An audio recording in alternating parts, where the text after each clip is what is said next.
Hey everyone, I'm 13 Stuart C and this is my 2001 Volvo V70 T5 manual. In this video series we're going to breathe some life back into this tired old superwagon. We're going to fix and also modify this car into my dream daily driver. There's a lot that needs attention, some visual, a few mechanical, as well as some dreaded electrical quirks.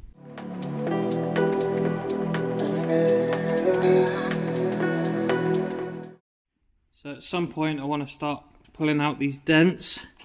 You can see them there. There's one above it as well. There are a bunch more on this door. There's one on this door too. You can see it just there. At some point I need a new door because this one is just doing a permanent flap. Not too bad around here. There is a scratch on the rear bumper that would be nice to touch in with a bit of whatever Volvo colour this is. There's more dents on this door. These ones are a little bit more visible. You can sort of see them just here and here. And there's also one there too. Again, just to pull them out, make them look a little bit nicer. Then there is a big dent here. You just see how the light catches it. There you go. That would be a nice one to try and pull out, whether it's gradually or what.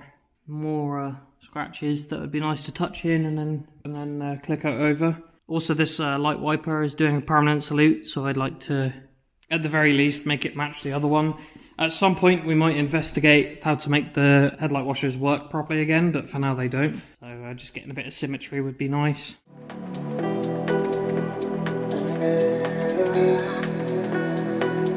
Before we get to that, we're also going to diagnose the PCV system, as well as replace the intake banjo bolt, which is located under here.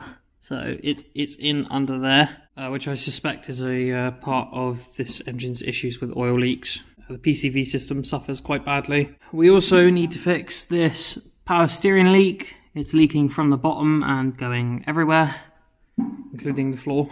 We also need to take a look at the brakes, as the pedal feel was very spongy, so we might go ahead and just do a full brake fluid change and then bleed all the brakes as well. The handbrake is also iffy, so needs looking at too. Under the car we have an oil leak up in there. I don't know if you can see it or not. You can see it just there, look. I'll point to it. So we've got an oil leak up there from somewhere. This one's only minor though compared to the other. You can see it up there though. I'm not sure quite where it's coming from. Then at the back we also have an oil leak. Now this one is after being driven like 100 miles, so it's just covered at the moment. But this rear oil leak, this is the rear oil leak, and it's coming from that tube you see just there. And that is the oil return. And it finds its way on the drive shaft and then just goes everywhere.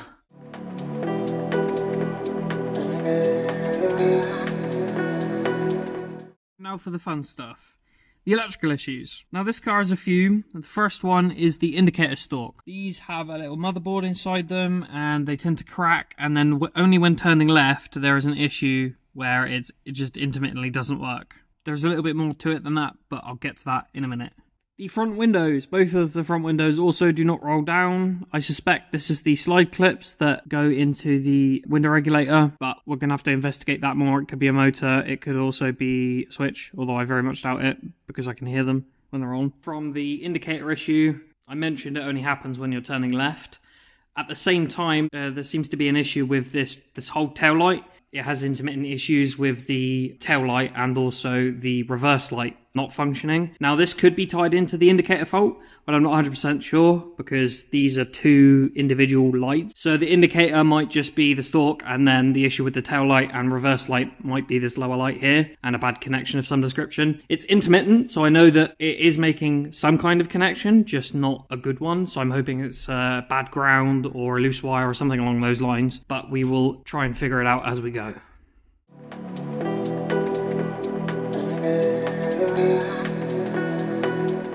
The modifications I'm planning for this car fall into two main categories: performance and handling, and practical upgrades. Category 1. Performance and handling. These modifications are aimed at improving how the car drives and feels on the road. Number 1. Wheels and tyres, for better grip and a more connected driver feel. Number 2, 30mm lowering springs, to lower the centre of gravity, sharpen handling and give the car a nicer stance. Category 2, practical upgrades, focused on daily usability and making the car more modern and convenient. Number 1, rear parking sensors. It's a long car and this will make tight spots easier to navigate. Number 2, aftermarket head unit. Adds wireless Android Auto so I can listen to music over Bluetooth and get better navigation integration.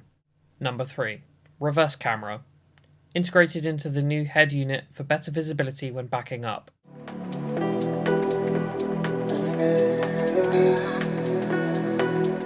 So here's the plan. Over the next few episodes we're going to knock these issues out the park, and by the end of it have a visually decent but mechanically sound Volvo V70 T5. If you'd like to see more videos like this one, or just want to follow this car's journey from tap to treasure, drop a like and subscribe, and I'll see you soon.